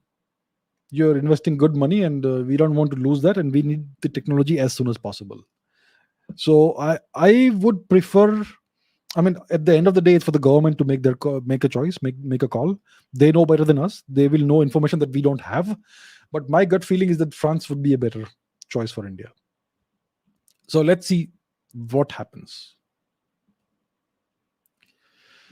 Okay, so Siddhant says, recently heard news that India will give LCA Tejas to Egypt. What will be the reaction of Israel on this? How will India manage weapon deal and good friends like Israel? Okay, right. So Israel is not a friend. Israel is a nation with which we have very good relations because we have shared interests, common interests. There are no friends or enemies in geopolitics. There are temporary alliances and temporary adversaries, and things can change. But you have certain nations with which you have long-term shared interests, and Israel is one of those nations, along with nations like France and Russia, etc. So the news is that India is not giving anything to anyone. We are not giving anything. We'll be selling. If the deal happens, we will be selling something to them. We are not giving it. It's not a gift. So there are two nations that are interested as of today in the LCA Tejas. One is Malaysia. The Malaysians, I don't know how many jet aircraft they need, maybe 20 or so, roughly. If I, correct me if I'm wrong. So they need this aircraft, and they have. I think the LCA Tejas may be the front runner that they are considering. So most likely they will go with the LCA Tejas. So I think a Malaysian delegation is going to visit India very soon to see the production facilities and take a look at how the aircraft is, and maybe test it out or whatever. So whatever they will have to do, they will do it. And so the LCA Tejas is a front runner when it comes to Malaysia. The Tejas has a very good advantage. It's a very light aircraft. It's a very capable aircraft, and it's a very cheap aircraft. It The cost per unit is about $42 million, which is among the cheapest in the world, and it's a very good aircraft. So lots of countries are interested. So the Malaysians could likely acquire this plane from India, which is good. And India has also offered this to Egypt. The Egyptians need many more. I don't know, maybe 80 or so. So what India has offered is that we have offered Egypt, we have offered to build a production plant in Egypt itself. So we will create a whole production line in Egypt, and the planes will be built there. And from there, they can be built for the Egyptian requirements, maybe 70, 80, whatever they need, and then more can be manufactured and sold to other countries in the Middle East, North Africa region. And many countries would be interested because it's a very capable and cheap aircraft. Many North African countries need fighter aircraft for their requirements, and maybe some Middle Eastern countries as well. And the American planes, etc., are very expensive, so they may want to go with the LC Tejas. So India is offering to build an entire production plant in Egypt, and India, I believe, is also offering a variety of helicopters to Egypt. So we have the light combat helicopter, which is a very capable helicopter. It can fly at very high altitudes in Siachen, etc. It can also fly in extremely hot environments like in the Thar Desert in Rajasthan. So it's a brilliant, very good helicopter, and we are offering that to Egypt along with the advanced light helicopter and some other aerial platforms. So that's what is happening right now, and let's see how that goes forward. Uh, what about Israel? Well, Israel will not be happy with this only if this deal threatens Israel's national interest. And that is not the case. Israel has had a very good relationship with Egypt for the past several decades. Uh, and of course, we would not do anything that would be perceived as something negative by Israel, for sure, because we value the relationship that we have with Israel. So whatever deal is reached, it will not be. So these aircraft or these weapons systems will not be sold to any countries that have an adversarial relationship with Israel. Egypt is not one of these nations. Egypt has a very reasonably good relationship with Israel, and Israel is now. Uh, so now we have diplomatic relations opening up between Israel and various Gulf countries as well, including the UAE and maybe even the Saudi Arabians. So things are changing in the Middle East after the Abraham Accords that President Trump presided over and all so on. So things are different now, and it's a good thing for the Middle East. It's been under strife for so long, and things may change. So that's what the situation is. The Malaysians could likely acquire the LCA Tejas, maybe 20 or so, and the if the Egyptians take the deal, then they could set up their own production facility over there. So these are very good developments when it comes to Indian defense manufacturing, because we are now in a position to actually sell these uh, weapon systems and aircraft, etc., to other countries. And many countries are also expressing an interest in acquiring missiles from India, like the BrahMos, for instance. So great developments, very positive developments. Okay, Rio says, please shed some light on Queen Mary the First. Before she ascended to the throne of England, the national religion of England was Protestantism. But as soon as she became the queen, she reinstalled Catholicism as the national religion. To set an example to her people who were questioning her decision and to make them behave, she burned hundreds of Protestant heretics at the stake. Western scholars are very hasty when it comes to pointing out how apparently regressive and discriminatory Indian caste system was, etc., but blatantly turn a blind eye against their own religion, which is Christianity. Catholicism and Protestant always being in conflict, and so on, and going on wars and crusades against one another. This is an interesting chapter of history. So, who was Queen Mary the First? Uh, so let's go back one generation. The father of Queen Mary the First was Henry VIII, who ruled in the first half of the 16th century, from around 1510 to about 1550, thereabouts. So Henry VIII was one of the most important kings of England. His father was the essentially the founder of the Tudor dynasty. He defeated Robert the Third, I believe, in the battle of I forget what the name of the battle is. Look it up. Right, that's not important. So Henry VIII was a guy who had many wives, and he is an important, very important figure in English history. He had three very famous officials: Thomas Wolsey, the bishop, who was the High Chancellor of England; Thomas More, who was also the High Chancellor of England; and Thomas Cromwell, who was the Chief Minister. And Thomas More and Thomas Cromwell were beheaded on the orders of the king. And Thomas Wolsey was also he was also accused of treason, but before he could be beheaded, he died of natural causes. And Henry married multiple wives. His first wife was Catherine of Aragon, who was from Spain. Then he fell in love with a lady called Anne Boleyn, and he wanted to marry her, but he needed a divorce from his first wife. So he asked his chancellor, uh, Thomas Wolsey, to go to the Vatican and meet the Pope and acquire approval for a divorce, which Thomas Wolsey was unable to do, and that's why he was accused of treason. Eventually, what happened is that Henry VIII fell out with the Vatican, and he broke ties with the Vatican and made Protestantism the official state religion of England.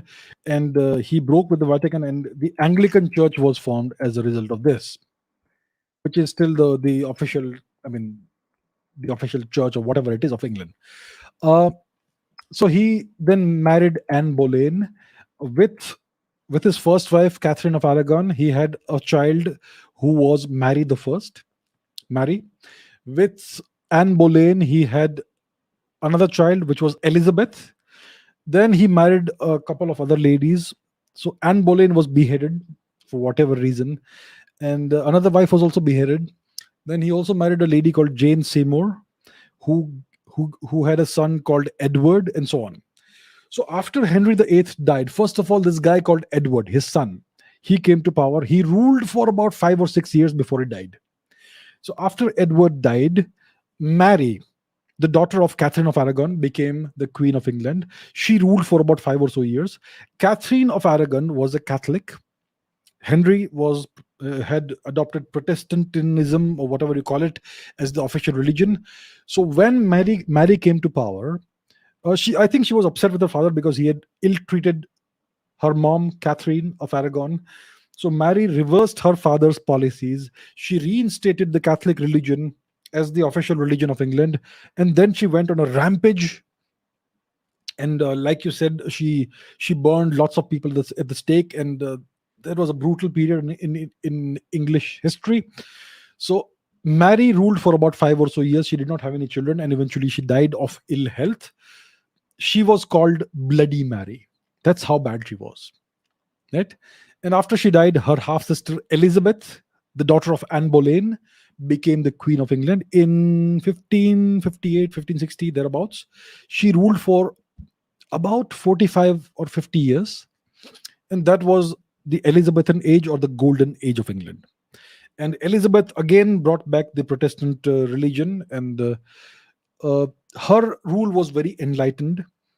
England became very stable, and it started progressing. Science was allowed to prosper, um, and there was a lot of scientific development at the time.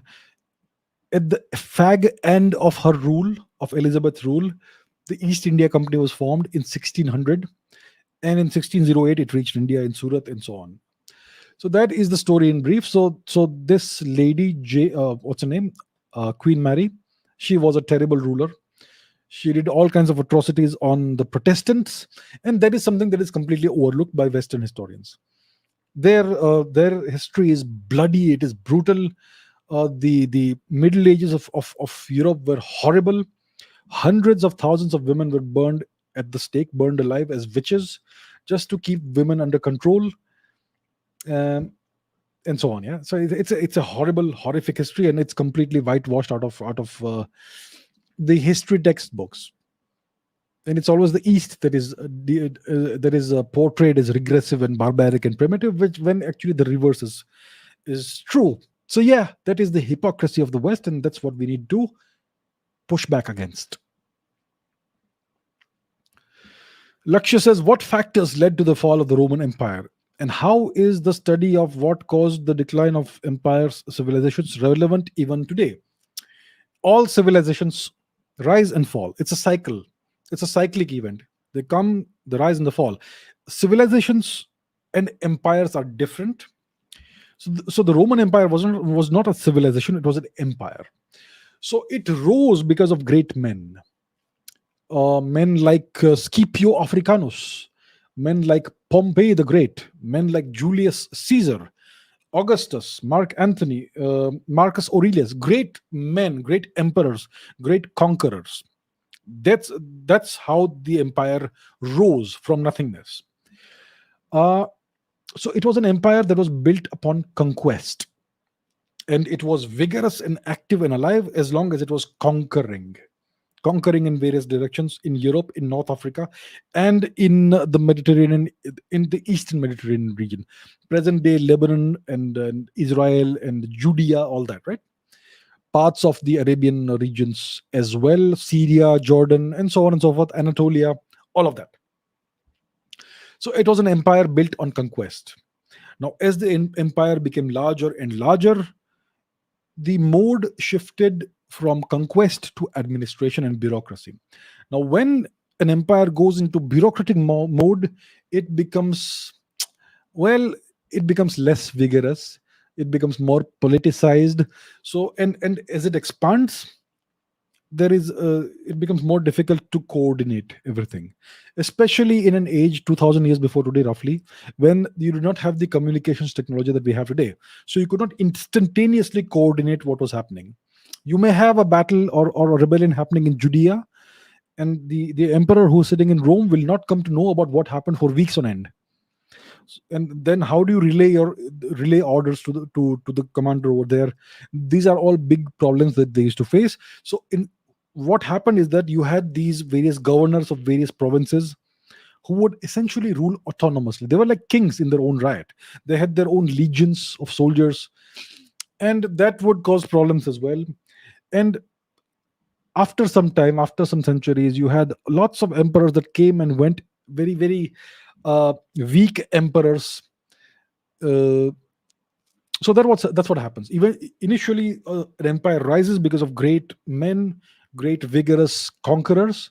Then there is this phase of bureaucracy and politics, and that's what eventually leads to the downfall. As the empire becomes more prosperous and the wealth increases, people become more people lose their appetite for hardship.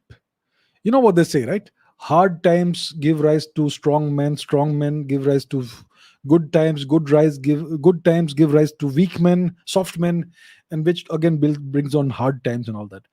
So that's a cycle. So that's how the Roman Empire fell. That's how all empires rise and fall. That's the same thing happened to the Ottoman Empire. The same thing happened to the Mongol Empire, and so on. Various Indian empires as well. The Mauryan Empire, the Gupta Empire, the Kushan Empire, the Chola Empire, and so on. It's a cyclical process. So that's what happened to Rome. And if you understand these cycles of history, these patterns of history, then you can actually predict what's going to happen. So you had the Soviet Empire. You call it a superpower, it was an empire. It was about, it controlled a significant portion of the world. That also rose rapidly and fell. That's what happened. And right now we have the Anglo-Saxon Empire, which began with the East India Company, and it's still in force in the form of the US. Well, the US hegemony in many parts of the world. So that may also decline someday. Everything rises and falls as part of a large cyclical process. So, okay, RTK says, can India become a superpower without gaining back its cultural identity? Let me give you a historical example. You had something called the Byzantine Empire. A superpower is an empire. Please understand that. It's the same thing. In the 21st century and even the 20th century, we don't use the word empire. That's a bad word. So use a different word. Use the word superpower. It's the same thing. A superpower is an empire. So we had something called the Byzantine Empire, which was the Eastern Roman Empire. Its capital city was Constantinople or Byzantium. Where is it? Do you know where it is? I hope you do. Otherwise, I'll show you. Let me show you where Constantinople was. Where is Google Maps? We were looking at India. Let's go east. Let's go westwards. So Byzantium or Constantinople, which is now known as Istanbul, is over here. It's at the crossroads between Asia and Europe, right? The Strait of Bosphorus. So this is Byzantium. It's now known as Istanbul. So this was the capital of the Eastern Roman Empire or the Byzantine Empire. And this empire was in force for more than 1,000 years. Then what happened? Then the Turks started encroaching on Byzantine territory. And by 1453 or whatever the date is, look it up, right? I don't remember all the dates. So eventually Sultan Mehmed II conquered Constantinople, right? And they called it Constantiniye in Turkish. And that was the birth of the Ottoman Empire. And then you had other sultans who were greater than Mehmed, and it all culminated with Suleiman the Magnificent. So they built the Ottoman Empire out of the Byzantine Empire.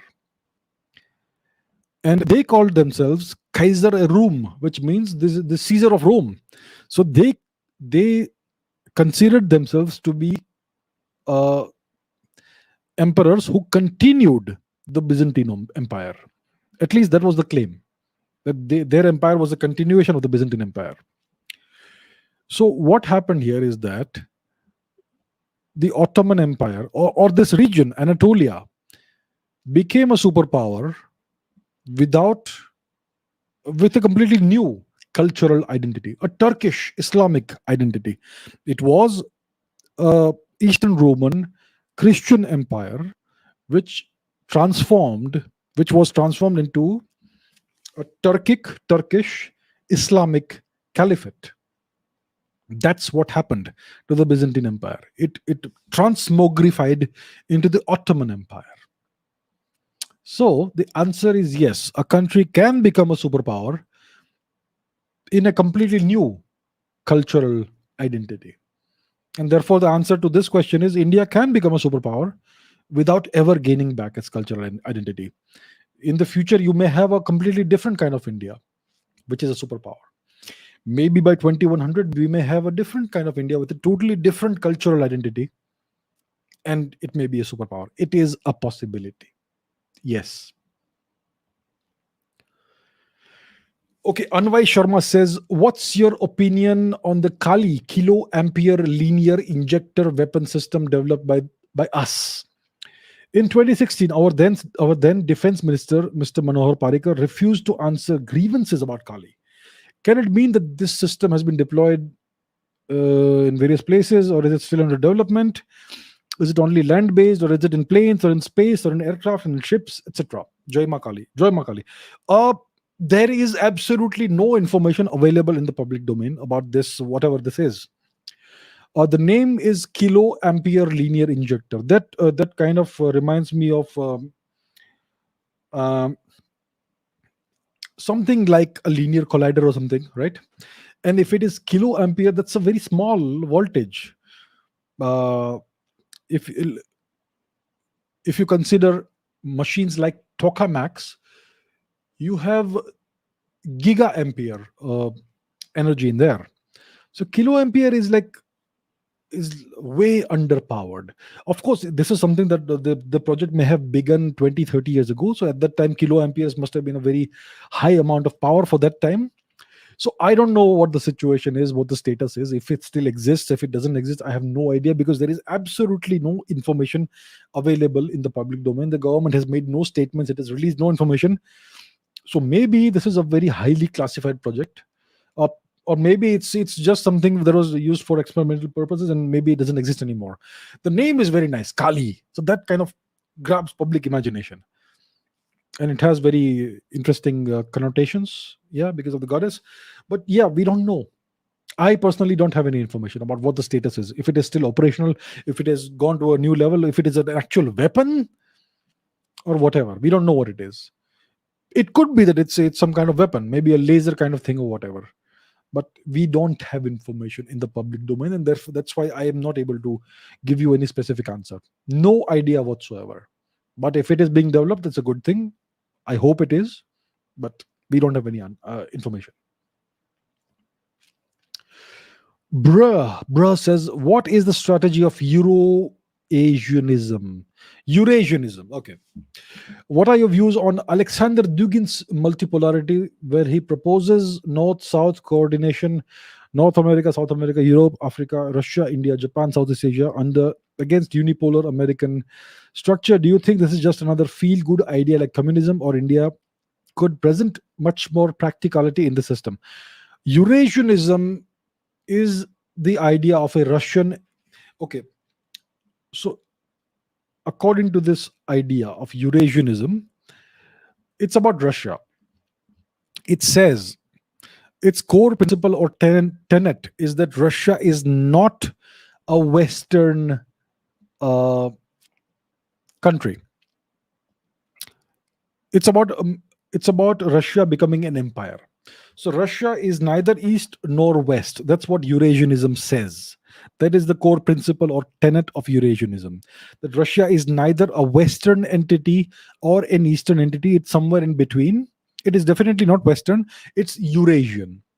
And it also says that Russia should become a Eurasian empire,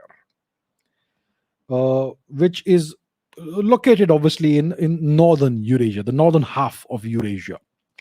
And it would also say that Russia would need access to warm water ports, maybe in the Mediterranean, maybe in the Indian Ocean region, wherever it can. Maybe that would for that they would need to conquer perhaps Iran or something like that. That's the kind of thing it is. Now, when it comes to Alexander Dugin's multipolarity, North-South cooperation, North America, South America makes no sense, because North America is the US and South America is totally under US hegemony. Makes no sense there.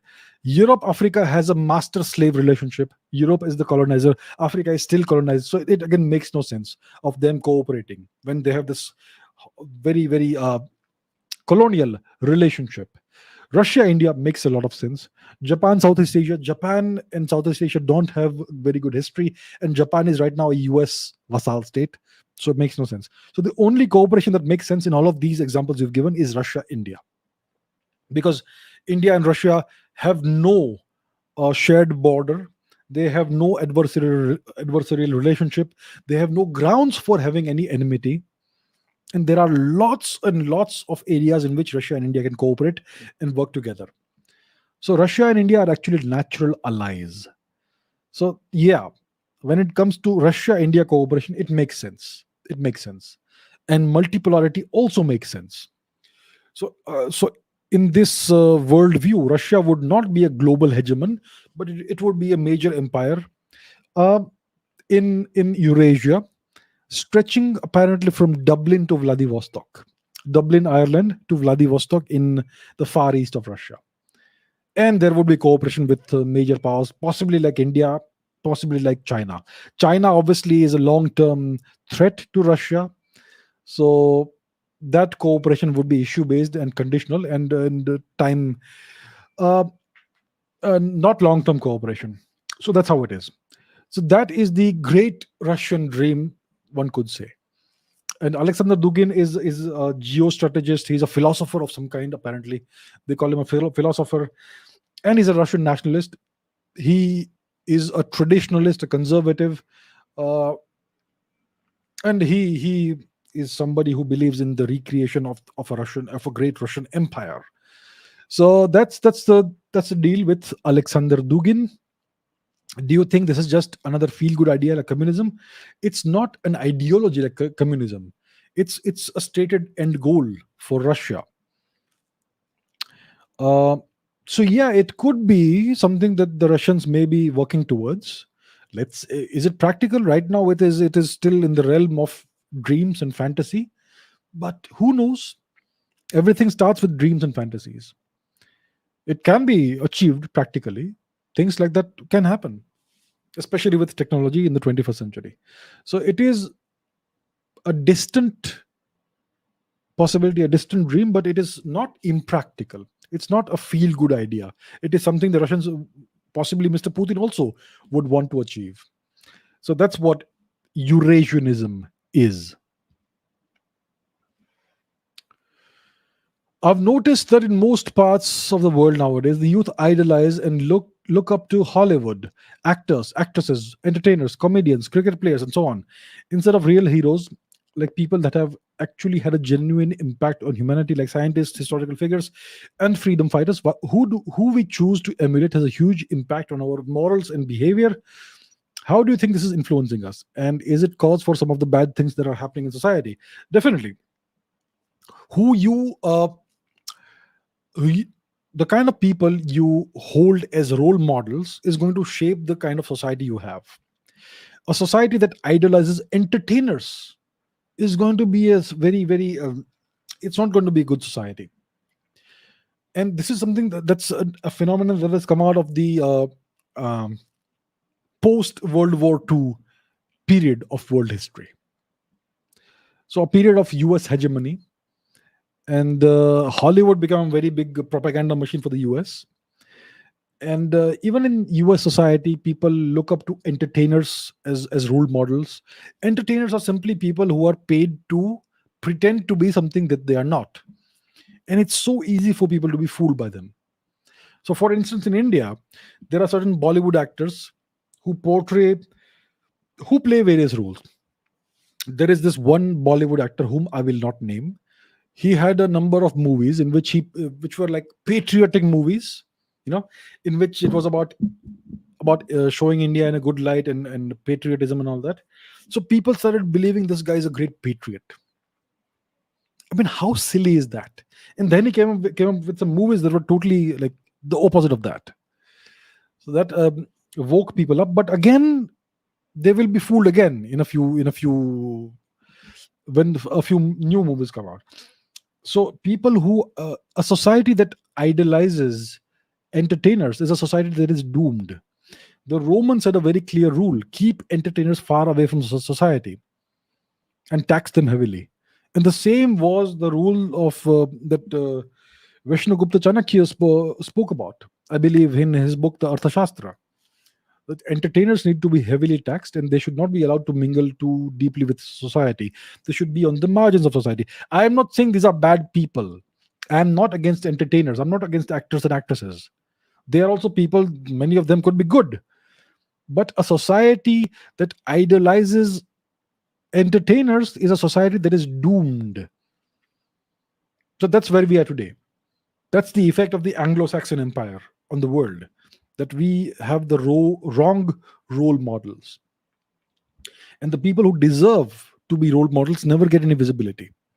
So that is a big problem. In the past, it was not the case. In the past, you had a proper society in India and other places as well. So yeah, that's one of the major problems of the 21st century. The wrong kind of influence. Anybody can become an influencer nowadays on what are the platforms? Instagram, TikTok is thankfully no longer available in India. But anyone can become insta famous. You go and do some dance or something on Instagram and you become famous, and people start following you and everybody wants to be like you. This is not a good thing for society. It teaches the wrong lessons and the wrong values. So Lakshya is right. Even cricketers, I mean, it's not a bad thing to succeed as a sports person, but once again, the thing is, when you admire a person's success, you try to admire everything else about the person. Now, a cricketer is a young man or woman who has achieved a certain amount of success in sport. It doesn't mean that they're right about everything in the world. There are so many of these idiotic cricketers, woke cricketers, former captains and all, who espouse the wrong ideas. And yeah, so it's a problem. So yeah, this is indeed a problem, and I don't know what the solution is right now, but that's something that we are going through right now. The entire world is going through this because of the power of social media, the power of propaganda, and the power of the entertainment industry. Okay, Ramalakshmi says, can you please say something about India's mango diplomacy, which was used before? I saw in an article. Are there more types to it, like what China uses, wolf for diplomacy? So when they speak about mango diplomacy, it's about India giving mangoes as gifts to various world leaders. That is not diplomacy. So in the past, India used to send crates of mangoes to various world leaders, to ambassadors, to presidents, prime ministers, etc., to please them. Uh, that is not a diplomatic strategy, but that's what India used to do. So that's all I can say about it. That's all it is. It is not some great strategy or anything. It's about giving gifts and trying to please people. That's not how we play diplomacy. That's not how the game is played. The game Diplomacy is a substitute for warfare.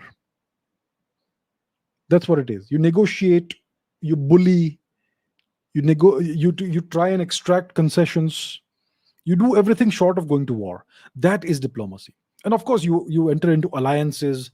You negotiate the terms of the alliance and all that. That all is diplomacy. You put your views forth. You make your position known to the world. You know, you engage with the media. All that is diplomacy. Giving mangoes as gifts is not diplomacy. But that's what India's foreign affairs establishment used to do, and thankfully, all that nonsense is over. The wolf warrior diplomacy, well, that's just aggressive behavior. That's what it is. So the Chinese foreign affairs establishment used to be very conciliatory, very meek. They used to swallow all the insults the Americans used to throw at them for the longest time. Their leader Deng Xiaoping had a very famous maxim, which says that bide your time, hide your capabilities, and work very hard. And when the time comes, you can do what you want. So the Chinese followed that maxim for the longest time. It's only in 2012 onwards that their entire posture changed, and they became very aggressive. And that's when the diplomats changed their tune and they became hyper aggressive in their pronouncements, in their statements, in their style of engaging with other countries. So that's what is called wolf warrior diplomacy. So that is that is supposed to reflect the newfound confidence of the Chinese nation, which may sometimes backfire or whatever, but that's the policy and the strategy that they are using. Well, let's see how that goes. So this mango diplomacy was a waste of time, complete waste of time. It I mean, what was the point? So that's what it was. Okay, couple more questions, hopefully. Pratik says, I just completed the 12th. I naturally was inclined towards consumer behavior. I knew how people like you, business people, politicians influence choices, and I wanted to do business psychology course, but there isn't a single college for in India for it. Why is business psychology's importance still very much unconquered in India? Psychology is very important, whether it's business psychology or whatever, whether you are in sales or marketing or entrepreneurship or negotiation or business, whether you're a politician, a world leader, or diplomat, whatever it is, you need to understand psychology. Even if you just want to have a regular 9 to 5 job and career and rise up the corporate ladder, etc., you need to understand psychology. It's very important. And the Indian education system is obsolete. It is like still mired in the 1970s. So obviously there will be no courses about business psychology in India. The good thing is you understand this. Very few people understand that. So learn it on your own. You don't need a degree to learn something. All the information you need is available online for free if you know where to look. There could be entire YouTube courses, you know. Um Many of these foreign universities, US universities, etc., have open courseware in which they put up entire semesters worth of lectures on YouTube for free. Proper coursework, academic coursework. You could go through that. I'm sure there are business psychology courses in that. And there could be other YouTube playlists or whatever on various channels which could deal with this in a different way. There could be entire PDFs and texts available on various websites. So look it up. All the information is available. Go and grab it, learn this, and apply it in your life. And it's not just for Pratik, but for everybody who's watching it. Psychology is the knowledge of psychology, human psychology is very important if you want to succeed in life.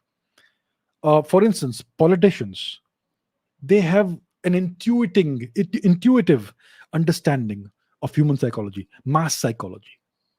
It's essential for their survival and for their success. If you're an army commander, you need to understand psychology, human psychology, mass psychology. What motivates people? What drives people? What are the things that acts as a deterrent for certain kinds of behavior, and so on and so forth, right? So psychology is very important. And if you want to go into business and you want to understand consumer behavior as a marketer or a salesperson, or as a product designer, strategist, whatever, you need to understand human psychology, business psychology, mass psychology, and all that. So it's a very interesting field. You understand it well, you have a significant advantage over your peers.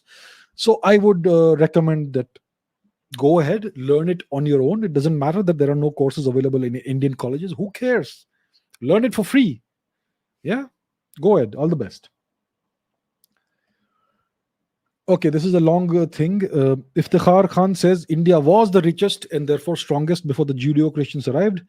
We all know the rich West dominates the world any way it wants. It was, in fact, the Judeo-Christian West that, through centuries of crusades, slavery, invasions, and colonization, that they massacred and plundered, etc., others to accumulate trillions and build their empire that oppresses all others from growing. Subsequently, through this plundering, they destroyed many, including India. Economists clearly know that they looted 45 trillion USD from India after massacring at least 100 million Indians and breaking it into three, thus weakening India like no other. In the process, they enslaved Indian minds, for which some believe that the English language is a blessing. Well, I'm glad you understand this. More and more people are now beginning to understand this and beginning to realize what really has happened. The English language is not a boon or a blessing to India, it is a curse that needs to be removed. They today portray themselves as the defenders of human rights and democracy, when they are the ones that have undermined human rights and democracy the most in the world. They speak about equality. They are the worst oppressors, the worst opponents of equality. When it comes to, I mean, we know what the truth is. So we need to educate ourselves about this. We need to understand what really happened, the true history of the world, what the West has really done. They are the ones that have destroyed the rest of the world, the Americas, Africa, and Asia. The East needs to rise again, whether together or separately is it remains to be seen. And like-minded nations should come together and work together, and we will rise again. And I would like India to rise again, very much. I think it's India's destiny to rise again to its rightful place in the world, and I don't think anybody will be able to stop this. So yeah, so I'm glad people are realizing this, and whatever you've said is absolutely right. Okay, let's take a couple of maybe live chat questions if anybody has live chat questions. If you have any questions, let me know right now. Put them in the chat and I will take a look at that and hopefully take a few of those. What do we have? Are your thoughts about the Ghatak UCAV project? Did I not just speak about that? I answered that. The DRDO Ghatak project, it is something that is currently being developed. We have tested a scaled down version of it. It has worked well, and now we will take it forward. It's a good thing. All right, what next? What else do we have? Um, uh,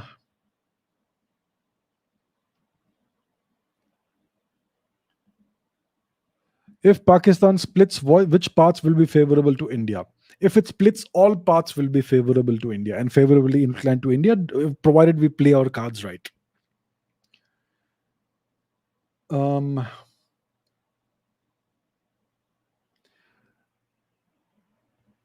will India ever be equal to China in terms of GDP? India will eventually exceed the GDP of China over time. It won't happen tomorrow, next week, next year. By 2050, it could happen. It is a possibility. By 2100, definitely India will be number one. But yeah, I know that's too far away, and we want it now. But it's all about patience. Listen, we have to realize we are a civilization, and we are small links in the long chain. We have to think in terms of centuries, and we have to all play our part. India will be number one again, but it will take time. It will take time.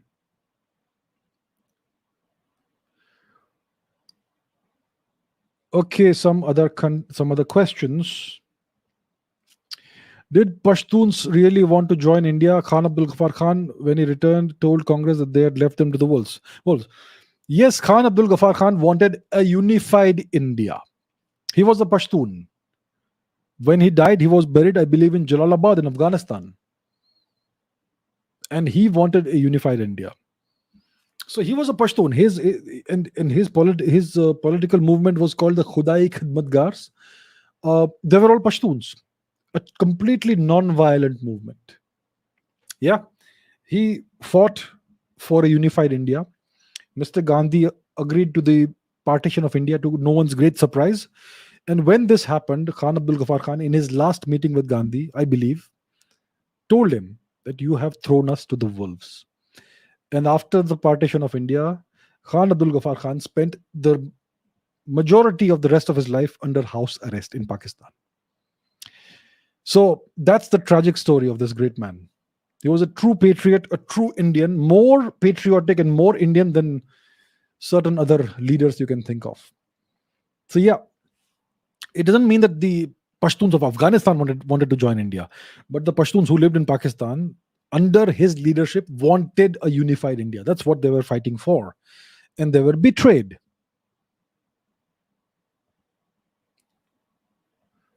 Okay. Um, certain questions are being repeated, but let's see.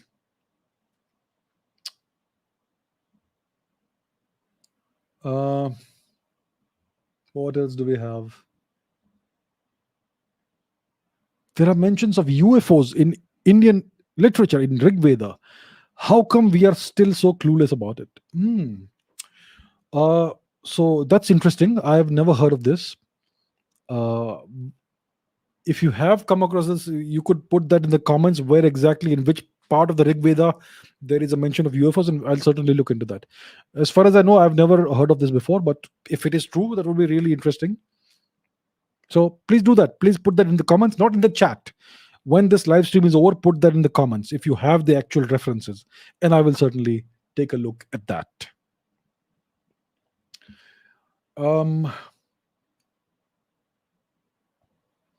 What books do you like in fiction genre? I want to start reading just like you. Um, in fiction, I used to read a lot of science fiction. A lot of science fiction. All the greats in science fiction: Asimov, Arthur C. Clarke, and so on. Nowadays, I have other books in other newer writers. You may not have seen my other book collection. I have way more books here. We will see that later, and so on. So yeah, I I like detective fiction. I like historical fiction. I like science fiction. Um, what books do I like?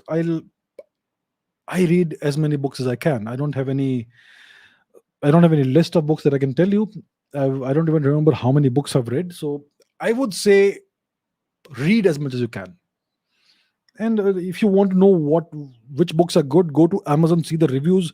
Books that have good ratings, 4.4, 4.5 and above, with lots of reviews, that those are typically good books, hopefully. The wisdom of the masses is not always good wisdom, but that typically is an indicator that a book would be reasonably good. So you could start like that. Okay. I think we are at the end of today's session, 2 hours plus already. So yeah, let's end it here. Thank you very much for all of your questions. As always, interesting, fascinating questions, some of them. And let's continue this next week. Thank you very much. Take care. Stay healthy. Stay safe. Work out every day and keep going. Take care. Thank you. Bye bye.